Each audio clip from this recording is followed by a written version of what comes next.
Nasaan ako? Anong nangyayari sa suot ko? Bumalik ba ako sa nakaraan?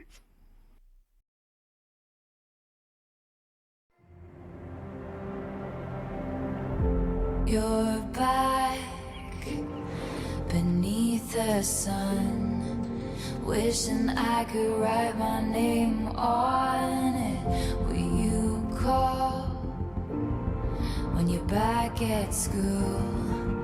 I remember thinking I had you.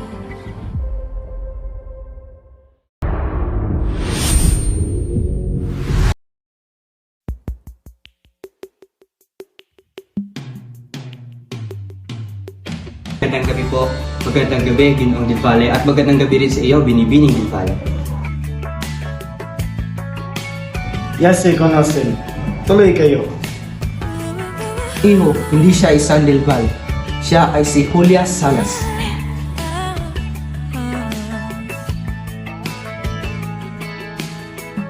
Isang payak na bulaklak, ngunit ako'y naaakit sa kanyang halimuyak. Halimuyak ng isang binibining nagdala ng kalituhan sa aking isip. Pilit na binubuksan ang nakasiradong tarangkahan ng aking pusong may nagmamay-ari na.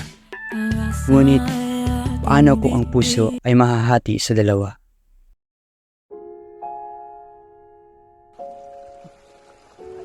Ito na ata ang huli natin pagkikita. Bakit? Gusto kasi ng aking mga magulang na umuwi sa bahay para bumisita sa Semana Santa. Pwede ba kung pumunta upang mapaalam? Hindi na kailangan. Ngunit gusto ko. Wala na kasing oras.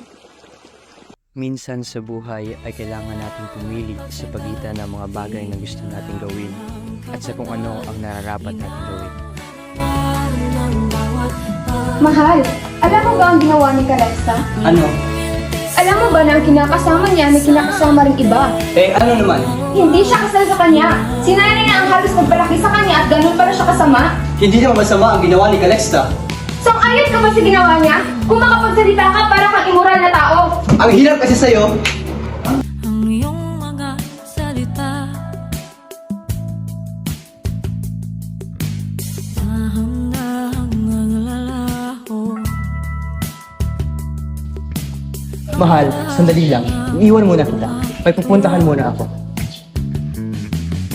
Napapansing malayo. Magandang gabi. Akala ko'y wala ka na.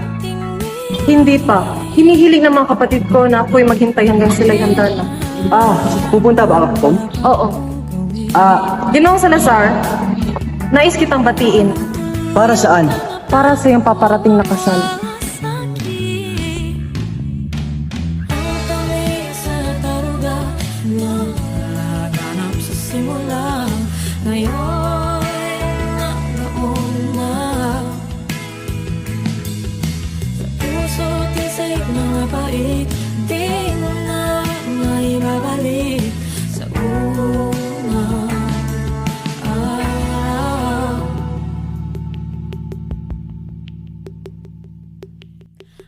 Pagkatapos ng araw, isang bagay lamang ang ating patutunguhan.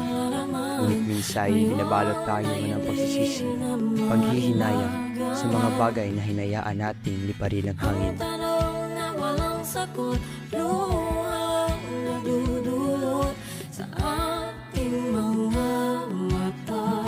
Sa harap ng Diyos at ang niyang simbahan, Esperanza, natanggap po ba si Alfredo na maging iyong asawa?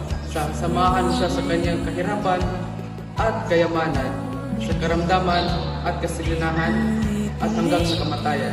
Oo, tinatanggap ko po. At ikaw, Alfredo, natanggap po ba si Esperanza na maging Bituin ng alaala ng isang taong naging parte lamang ng ating buhay upang bigyan tayo ng isang magandang alaala at aral. Isang taong parte lamang ng simula o gitnang kabanata, ngunit hindi ng katapusan. Ang kinalalagyan ng buwan ay hindi na maaaring baguhin. Ang mga bituin ay inukit na ng mapaglarong tadhana. Ang katapusan ng kwentong ito ay itinakda na. Ngunit ang sandaling pag-ibig na parte nito ay mananatiling bituing walang ningning na habang buhay mananatili sa kanyang kinalalagyan sa langit.